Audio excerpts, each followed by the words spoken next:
Hi, everybody. Hey, we're talking about families. So I wanted to read you a book about families or other students who were not born here in the United States. I think everybody here was, but we're going to talk about your families and where they came from, either from another state or from another country. So this is a really good book called Island Born by Junot Diaz. There's the little girl. She lives in a place called New York City. Every kid in Lola's school was from somewhere else. Hers was a school of faraway places. Mine was from a city so big that it was like its own country. India and Camilla were from a stony village at the tippy top of the world. Mateo had lived in the desert so hot that even the cactuses fainted. Nu was born in a jungle famous for its tigers and its poets. And Lola was from an island.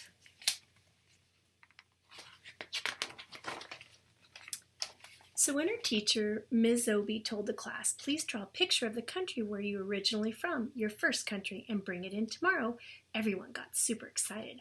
I'm going to draw in the pyramids, said Dahlia. And I'll draw a canal this long, said Franklin. There's going to be a mongoose in mine, Nelson yelled. Nelson always yelled. Everyone was talking about their drawings, everyone but Lola. Lola, you see, loved to draw, but she had left the island when she was just a baby, so she didn't remember any of it. Lola raised her hand. She hated raising her hand almost as much as she hated Nelson's yelling. Miss, what if you don't remember where you are from? What if you left before you could start remembering? No problema, said Miss Obi. There are people around you who do remember? Like my whole neighborhood? Lola said. They're always talking about the island. Well then, Miss Obi started. Maybe, but Lola finished her sentence.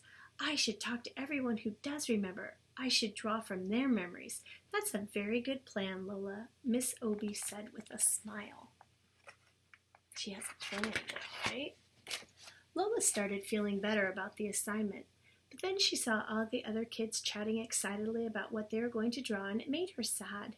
Everybody was remembering their first home, even Nelson, who forgot everything. Nelson even forgot his name once, like for an hour. Lola had always wanted to remember the island, but no matter how hard she tried, she never could. It was like a familiar word just at the tip of your tongue, but instead of a word, this was an entire world. Lola closed her eyes and tried to recall anything about the island, but nothing came up. She kept trying all through the school day.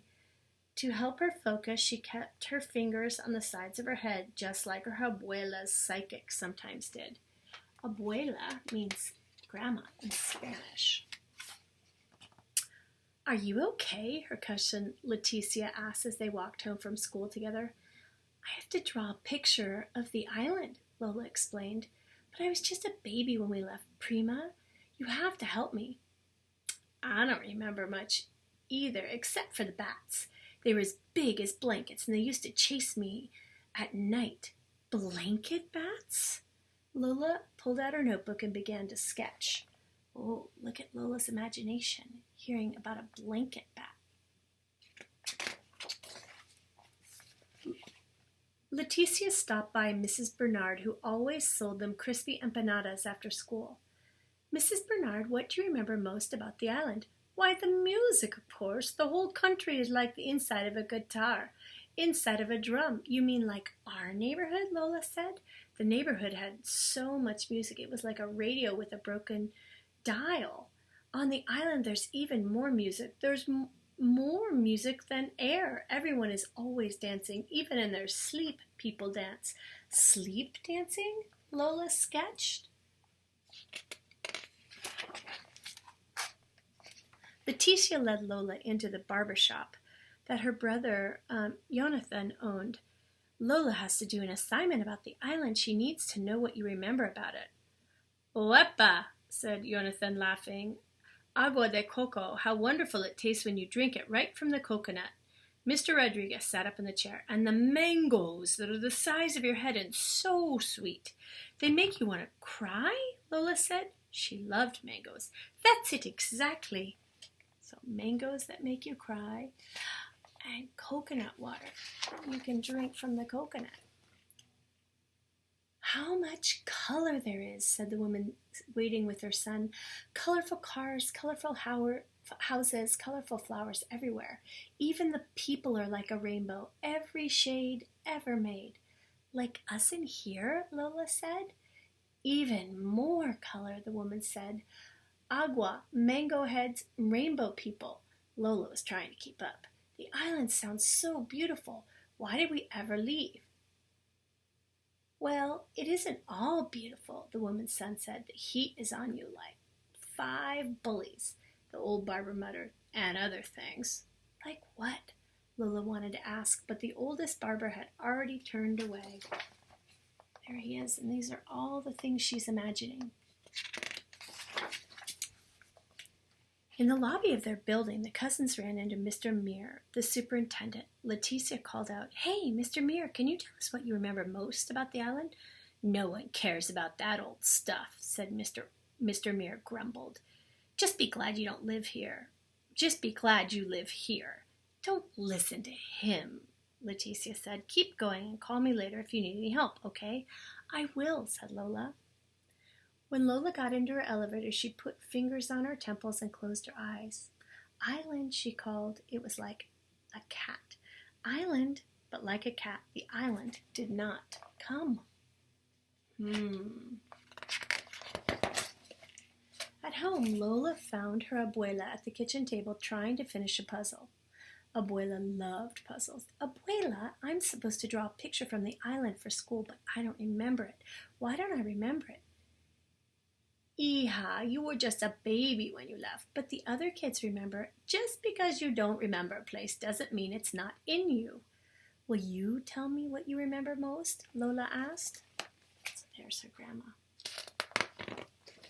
Of course. What I remember the most is the beaches. Hija, beaches are poetry. You know, when you hear your favorite poem, that's how it is to be on our beaches. Fish jump from the waves into your lap, and at sunset, sometimes the dolphins will come out of the water to bow good night. And up north, where I'm from, there are even whales in the surf. Beach poetry, dolphins, surfing whales. Lola sketched as fast as she could.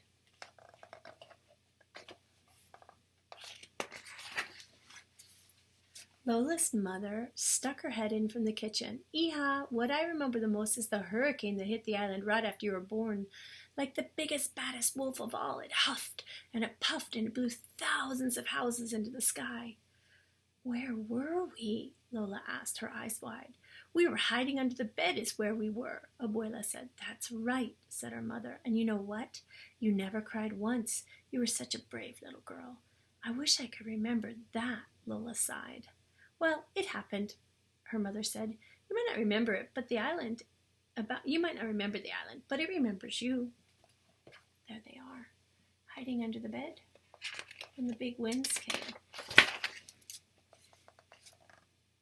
You should really talk to Mr. Muir, Abuela suggested. He knows more about the island than almost anybody. We tried asking him, Lola said, but he didn't want to help. Mr. Muir can be a little grouchy sometimes. Let me talk to Mrs. Muir. I bet we can get him to help. Abuela called downstairs and shouted at Mrs. Muir, who then shouted at Mr. Muir. The old people were always shouting at each other. That's how they talked. Maybe Nelson was an old person in training. Go on down, Abuela said. Mr. Muir said he would try to help. Lola was a little nervous, but that didn't stop her from knocking on the super's door. Mrs. Muir let her in. Look how big you've gotten, Lola. Mr. Muir is in his workshop. Go right on in. There's Mr. Muir. Mr. Muir looked up from the contraption he was fixing. Your grandma says you've been interviewing people about the island. Lola nodded nervously. Yes, sir. It's for a class assignment. What have they told you? She flipped through her sketches. bat blankets, more music than air, fruit that makes you cry, beach poems, and a hurricane like a wolf. I see, Mr. Muir said. So no one told you about the monster? Lola's eyes got wide. She shook her head. No. Even those who know don't always want to talk about him. Mr. Muir turned toward the old, worn map he had of the island. Our island has always been a beautiful place. It was when I was your age, and it is today. But even the most beautiful places can attract a monster. Long ago, long before you were born, that's exactly what happened. A monster fell upon our poor island. For once, Lola's pencil did not move. It was the most dreadful monster anyone had ever seen. The whole island was terrified and no one could defeat it. It was just too strong. For 30 years, the monster did as it pleased. It could destroy an entire town with a single word, make a whole family simply disappear by looking at it. Lola's curly hair was uncurling with fear. Did you see the monster, Mr. Muir? Yes, all the time. Were you scared? We were all very scared.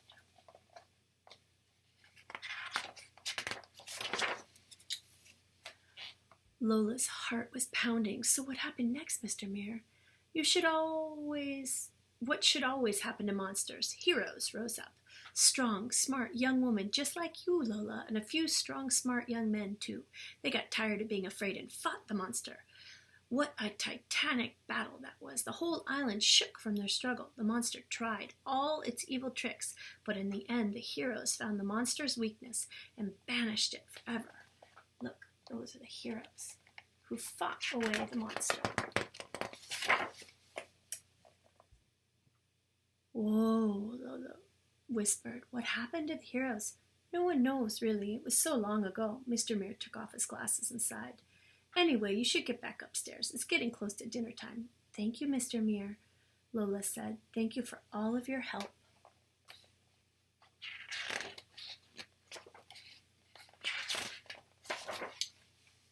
How did it go? Lola's mother asked. It was really good. Lola looked at the blank page in her hands.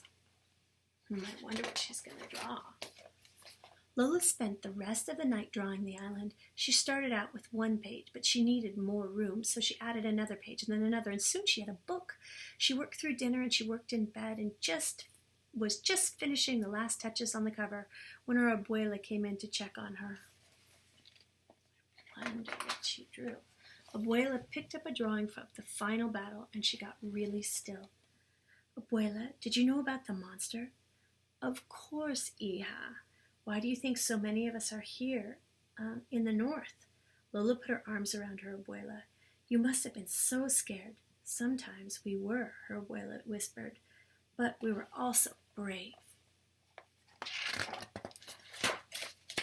The next day it snowed. Lola put on her scarf and boots and stuffed her assignment under her coat. Benedicción, Mami, benedicción, abuela, benedicción, hija, they both called. Good luck. Mr. Muir was pushing garbage cans against the curb. Thank you, Mr. Muir, slayer of monsters. He laughed. Good luck, Lola, daughter of heroes.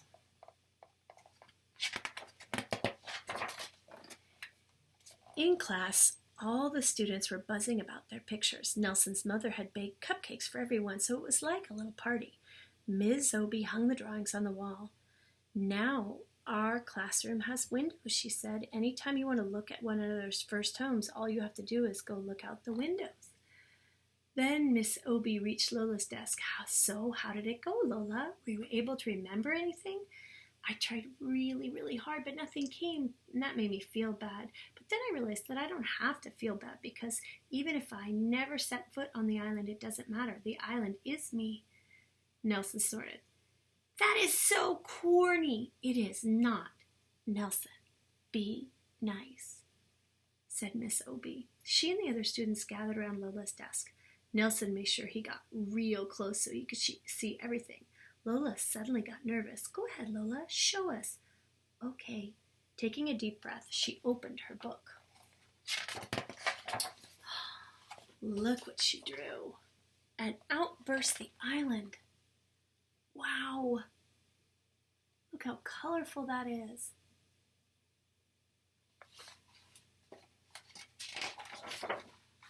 That's Lola's story.